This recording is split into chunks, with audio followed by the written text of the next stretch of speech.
Baik, sudah bersama dengan Fikri. Fikri ini adalah putranya Freddy Budiman, gitu. Kita mengenalnya sebagai gembong narkoba yang dieksekusi mati, begitu ya. Dan Fikri ini masa kecilnya kalau cerita kita dengar di podcastnya Grita gitu ya, dari umur 2 bulan dipisahkan dari ibunya, diasuh oleh betul. papa ya, sampai 8 tahun kamu diasuh 8 sama tahun papa. kurang lebih.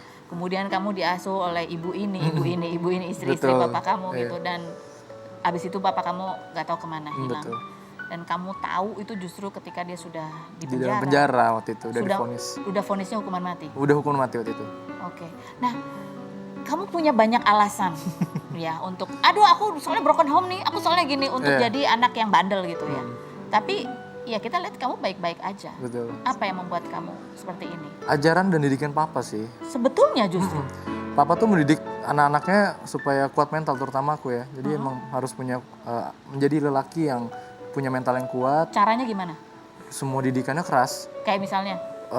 Sekolah, PR semua. Dia yang bantuin. Dia tuh nyuruh kita ngerjain tugas itu benar-benar marah. Oh gitu. Sekedar ngajarin naik sepeda aja kita dimarah-marahin gitu. Sepeda aja dimarahin. Dimarahinnya kayak gimana? Kayak, ayo dong, bisa dong. Kan orang kan Sambit nih. enggak. Cuma bisa ini kayak dia benar-benar dipaksa harus bisa. Oh, Jadi lelaki tuh harus bisa lah semuanya kayak gitu. Kalau papa tuh kayak gitu. Keras begitu, anak-anaknya harus punya mental yang keras. Iya. Apa alasannya? Ketika kamu ngobrol secara intens itu papa bilang apa? Karena papa menyadari bahwa hidup itu keras. Dan kita tuh bisa kalah sama kehidupan ketika kita tidak siap. Menurut kamu papa kamu kalah dengan kehidupan? Kalah di awal. Kalah di awal? Di awal.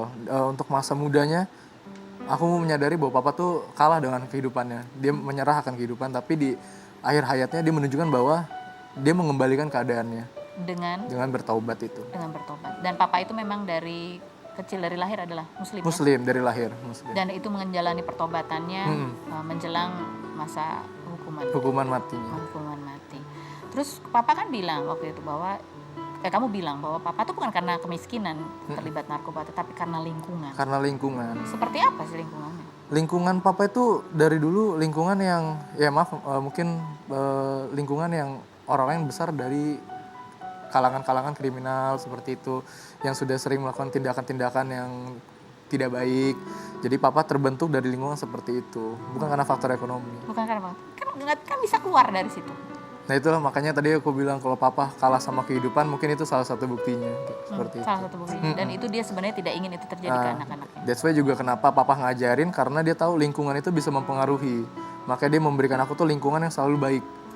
Papa memberikan kamu lingkungan yang selalu baik? Yang selalu baik. Mulai dari sekolah, dia jenjang sekolah, pendidikan, semuanya papa ngatur gimana caranya aku bisa berpendidikan di lingkungan yang baik. Kamu kan diambil ketika usia 2 bulan dipisahkan dari mama. Kamu gak sempat tanya ke papa, kenapa kamu dipisahkan sama mama? 17 tahun tuh baru akhirnya nanya ke papa. Tapi gak nanya penyebabnya apa. Gak nanya kenapa, cuman hanya pengen ketemu mama aja.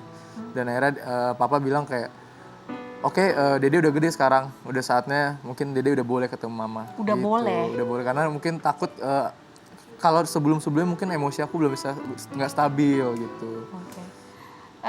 Pada saat papa dieksekusi, kamu kan sempat cerita bahwa malam sebelumnya kamu nangis ya itu wajar lah gitu. Iya, betul. Tapi kamu melihat bahwa sosok papa kamu itu udah tenang gitu. Apa sebenarnya yang terjadi pada saat eksekusi? Kamu tahu itu saatnya eksekusi? Ya aku ngerasa nggak hidup aja, ngerasa nggak lagi hidup, ngerasa nggak berada di dunia yang real. Jadi membayangkan aja kayak, oke, beberapa jam lagi papa udah nggak ada nih. Jadi semua air mata tuh keluarin. Tapi lebih sedih lagi ketika ngeliat papa tuh kuat banget dan dia nggak punya rasa takut. Dan yang bikin aku kuat karena papa mengingatkan waktu itu sama aku, Dede sekarang boleh nangis. Dede boleh nangis sekarang sebanyak-banyaknya. Keluarin aja semua air mata Dede, tapi ingat janji sama papa, setelah Dede keluar dari lapas ini, Dede udah nggak boleh lagi ngeluarin air mata. Dari situlah yang buat aku jadi semakin kuat lagi. Dan kamu sempat melihat jasadnya? Sempat melihat jasadnya. Seperti apa waktu itu wajahnya?